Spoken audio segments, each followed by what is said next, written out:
Hello dear friend, नमस्कार। स्वागत है आप सभी का एडुकेशन में। फिर फ्रेंड्स, बीपीएससी टीआरई 4.0 के लिए आप लोग सामान्य अध्ययन का सक्सेस सीरीज, जहां पर मानव प्रजातियां एवं कृषि एवं पशुपालन विविध से संबंधित जो क्वेश्चन होंगे, आज की वीडियो में हम लोग इन क्वेश्चंस को देखेंगे। फ्रेंड्स, ये क्वेश्चन जो है वो टीआरई 1 से लेकर 3 में अभी तक जो भी आपका 1 से लेकर 12 तक के एग्जाम हुए हैं उसमें ये क्वेश्चन आए हुए हैं। और यहाँ पर हम लोग देखेंगे, इस बुक में 1310 वस्तुनिष्ठ प्रश्नों का संग्रह है। और शुरुआत करते हैं अपने क्वेश्चंस की, जो कि मानव प्रजातियों से संबंधित है। यहाँ पर हमारा क्वेश्चन, और आपको बताना है कि अनअधिवासी बस्तियाँ किस नाम से जानी जाती हैं। फ्रेंड्स, यहाँ पर इसका ऑप्शंस जो है टीआरई में, जो आपका बीपीएससी में 5 ऑप्शंस आते हैं। सही आंसर क्या होगा? अनौपचारिक बस्ती, अंगली कड़ी भूमि, मड़ई नगर, उपयुक्त में से एक से अधिक और उपयुक्त में से कोई नहीं। फ्रेंड्स, बताना है आदिवासी बस्तियां, तो ये क्या होती हैं? ये होती हैं अनौपचारिक बस्ती जो है, ये होती है ए नंबर ऑप्शन जो है वो यहाँ पर आपका राइट रहेगा। देखते हैं इसकी कंप्लीट व्याख्या। तो व्याख्या में आप यहाँ पर देखेंगे कि अनआदिवासी बस्तियों को अनौपचारिक बस्ती के नाम से जाना जाता है। वर्तमान में विश्व में लगभग अरबों लोग अनौपचारिक बस्तियों में रहते हैं। अनौपचारिक बस्तियों को औपचारिक कानूनों और विनियमों के बाहर बने खराब गुणवत्ता वाले घरों या झोपड़ियों द्वारा परिभाषित किया जाता है। इस प्रकार से फ्रेंड्स, ए नंबर ऑप्शन जो है वो आपका यहाँ पर राइट रहेगा। नेक्स्ट, जीवाश्म के आधार पर मानव उत्पत्ति केंद्र कौन सा है? जीवाश्म के आधार पर मानव उत्पत्ति केंद्र कौन सा है, ये आपको बताना है। मध्य एशिया, अफ्रीका की रिफ्ट घाटी, जेरूशलम, उपर्युक्त में से एक से अधिक और उपर्युक्त में से कोई नहीं। फ्रेंड्स, यहाँ पर जो है वो आपका राइट आंसर क्या हो जाएगा? जीवाश्म के आधार पर मानव उत्पत्ति केंद्र कौन सा है? फ्रेंड्स, इसका राइट ऑप्शन जो है वो आपका बी नंबर हो जाएगा। अमेरिका की रिफ्ट घाटी जो है वो आपका बिल्कुल सही आंसर हो जाएगा। इसकी देखेंगे कंप्लीट व्याख्या। तो जीवाश्म के आधार पर मानवों की उत्पत्ति लगभग 25 लाख वर्ष पहले ऑस्ट्रेलोपिथेकस नामक बानरों के एक जीन से हुआ। इन जीवाश्मों को पूर्वी अफ्रीका एवं अफ्रीका की रिफ्ट घाटी क्षेत्र से प्राप्त किया गया था। तो यहाँ पर आपका जो है बी नंबर ऑप्शन राइट हो जाएगा। आगे चलेंगे नेक्स्ट क्वेश्चन की ओर। और नेक्स्ट क्वेश्चन में पूछा गया है, जनसंख्या घटने से मानव भूमि अनुपात, जनसंख्या घटने से मानव भूमि अनुपात घटता है, बढ़ता है, स्थिर रहता है, उपर्युक्त में से एक से अधिक और उपर्युक्त में से कोई नहीं। फ्रेंड्स, यदि जनसंख्या घट रही है तो मानव और भूमि का जो अनुपात होगा वो हमेशा बढ़ेगा, क्योंकि मानव की जनसंख्या कम होगी, भूमि जो है वो बढ़ जाएगी उसके अनुपात में यहाँ पर। तो इसका जो है बी नंबर ऑप्शन है। और इसकी कंप्लीट व्याख्या यहाँ पर आप देखेंगे, जनसंख्या घटने से मानव भूमि अनुपात बढ़ता है। विभिन्न देशों की जनसंख्या की तुलना सामान्यतः उन देशों की जनसंख्या के घनत्व के अनुपात के रूप में की जाती है। इस विधि में मनुष्य और भूमि के अनुपात को ध्यान में रखते हुए तुलनात्मक अध्ययन किया जाता है। इस तरीके में किसी क्षेत्र की कुल जनसंख्या के वितरण को देश के क्षेत्रफल में समान रूप से वितरित मानते हुए प्रति वर्ग किलोमीटर क्षेत्र में कितनी जनसंख्या समाहित होती है के अनुसार गणना की जाती है। तो इस प्रकार से बी नंबर ऑप्शन जो है वो आपका सही हो जाएगा। नेक्स्ट, यहाँ पर आपका क्वेश्चन कृषि एवं पशुपालन से है, जिसमें सुनहरा रेशा जो है अभिप्राय है। सुनहरा रेशा से क्या अभिप्राय है, यह आपको बताना है।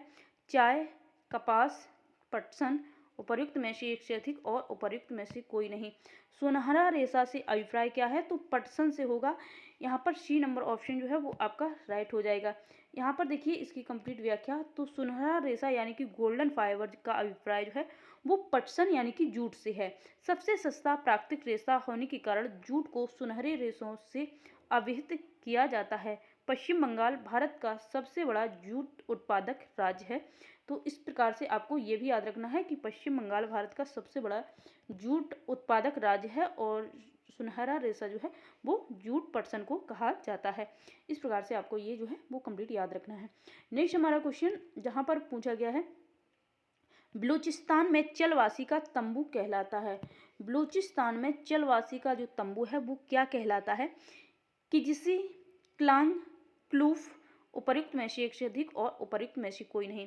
फ्रेंड्स, इसका राइट जो आंसर होगा वो आपका हो जाएगा किजिसी, यानी कि ए नंबर ऑप्शन जो है वो आपका राइट होगा। यहाँ पर किजिसी जो है वो सही हो जाएगा आंसर। देखते हैं इसकी कंप्लीट व्याख्या। तो बलूचिस्तान में चलवासी खाना बदोश का तंबू किजिसी कहलाता है। खाना बदोश से तात्पर्य उन लोगों से है जो एक स्थान से दूसरे स्थान पर विचरण करके अपना जीवन व्यतीत करते हैं। तो इस प्रकार से ए नंबर ऑप्शन जो है वो आपका राइट हो जाएगा।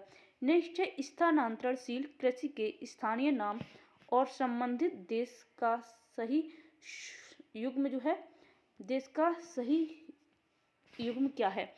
तो स्थानांतरणशील कृषि के स्थानीय नाम और उससे संबंधित देश का सही युग्म जो है वो पूछा गया है। तो फ्रेंड्स यहाँ पर लद्दाख और मलेशिया जो है वो बिल्कुल सही हो जाएगा।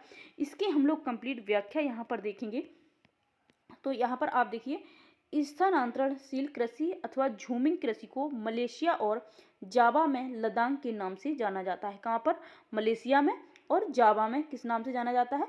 तो लद्दाख के नाम से जाना जाता है।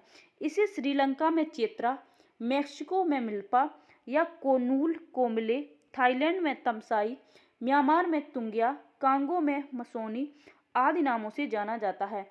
भारत के विभिन्न क्षेत्रों में इस प्रकार की कृषि को निम्नलिखित नामों से बुलाया जाता है। तो इसका देख लेते हैं कहाँ पर किस नाम से बुलाया जाता है। तो आप देखेंगे, बेवद हियार को जो है बुंदेलखंड, दीपा बस्तर जिला, वन्ना दक्षिण पूर्व राजस्थान में, पोंडू जो है वो आंध्र प्रदेश में, कुमारी जो है वो पश्चिमी घाट में।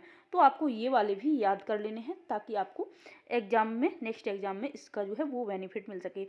अब हमारा जो विविध से क्वेश्चन है उनको देख लेते हैं। तो यहाँ पर स्टेलेक्टाइट एवं स्टेलेग्माइट स्थलाकृतियाँ बनती हैं, किससे बनती हैं? पवन द्वारा, भूमिगत जल द्वारा, बर्फ द्वारा, उपर्युक्त में से एक से अधिक और उपर्युक्त में से कोई नहीं। तो फ्रेंड्स यहाँ पर जो आपका सही आंसर होगा वो होगा बर्फ द्वारा, सी नंबर ऑप्शन राइट होगा। और यहाँ पर देखेंगे इसकी कंप्लीट व्याख्या।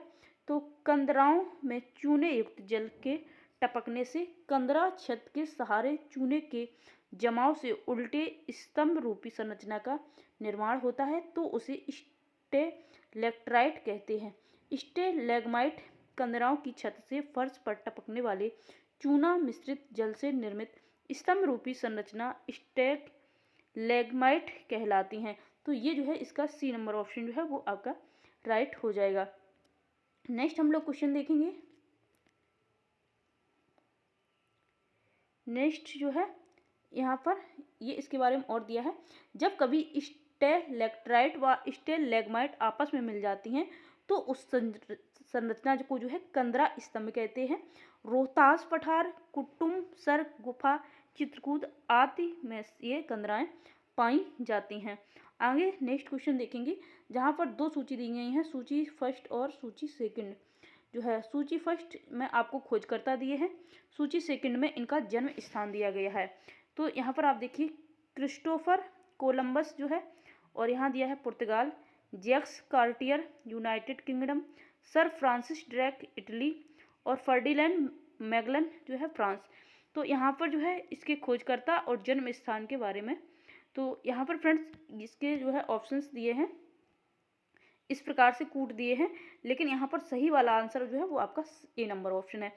कंप्लीट व्याख्या आप इसकी देखेंगे, सही सुमेलन जो है ये यहाँ पर दिया है खोजकर्ता और जन्म स्थान। तो क्रिस्टोफर कोलंबस इटली का है, खोज की थी। जैक्स कॉर्टियर जो है फ्रांस, और सर फ्रांसिस ड्रेक जो है यूनाइटेड किंगडम, फर्डिनैंड मैगलन जो है पुर्तगाल। तो इस प्रकार से ये ऑप्शन जो है वो आपका सही हो जाएगा। नेक्स्ट आपका है थॉन्डी यूट महोत्सव का 3 दिवसीय उत्सव किस देश में मनाया जाता है? चिली में, नेपाल में, जर्मनी में, म्यांमार में। तो फ्रेंड्स यहाँ पर जो है वो आपका सही ऑप्शन होगा डी नंबर, म्यांमार जो है वो इसका राइट आंसर हो जाएगा। और इसकी कंप्लीट व्याख्या देख लीजिए। थॉन्डी यूट महोत्सव 3 दिवसीय उत्सव म्यांमार में मनाया जाता है। थॉन्डी यूट महोत्सव को म्यांमार का प्रकाश महोत्सव भी कहा जाता है।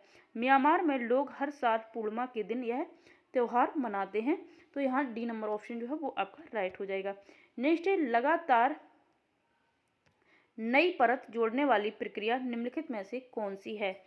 तो निम्न स्खलन, सबडक्शन, भूकंप, समुद्र तल का फैलाव, संवहन। तो इस प्रकार से जो है वो इसका सही आंसर क्या हो जाएगा? फ्रेंड्स इसका राइट ऑप्शन जो है समुद्र तल का फैलाव जो है सी नंबर ऑप्शन सही होगा। और इसकी कंप्लीट व्याख्या जो है वो आप देख लीजिए यहाँ पर। लगातार नई परत जोड़ने वाली प्रक्रिया समुद्र तल का फैलाव है। सामान्य स्थिति में समुद्र तल का फैलाव महाद्वीपीय भूमि में दरार के रूप में शुरू होता है। 1960 के दशक की शुरुआत में भूविज्ञानी हैरी हेस ने समुद्र तल के फैलाव की परिकल्पना को रखा, जिसमें मध्य महासागर की चोटियों पर बेसाल्टिक मैग्मा से समुद्र तल का निर्माण शामिल है। कटक के हर तरफ समुद्र तल कटक गहरे समुद्र की खाइयों की ओर बढ़ता है, जिससे वह जलमग्न हो जाता है। जब जब जल यहाँ से गहरे समुद्र की तरफ चला जाता है तो यहाँ नई परत का निर्माण होता है। चूँकि यह प्रक्रिया चलती रहती है, जिससे नई परत बनती रहती है। तो इस प्रकार से जो है नई परत जोड़ने वाली प्रक्रिया जो है वो क्या कहलाएगी, यहाँ पर समुद्र तल का फैलाव। तो फ्रेंड्स इस प्रकार से जो भी आपके इस वीडियो के लिए इंपॉर्टेंट क्वेश्चन थे वो मैंने यहाँ प्रोवाइड कर दिए हैं। नेक्स्ट वीडियो आपको नेक्स्ट टॉपिक के साथ बहुत जल्द मिलेगा। मिलते हैं नेक्स्ट वीडियो में। जो लोग भी बीपीएससी तैयारी 4.0 में एक सीट लेना चाहते हैं तो आप वीडियो को पूरा वॉच कीजिए, चीज़ें आपको क्लियर होगी। वीडियो पसंद आए वीडियो को लाइक कीजिए और एक अच्छा सा कमेंट जरूर कीजिए। मिलते हैं फ्रेंड्स नेक्स्ट वीडियो में। Thank you.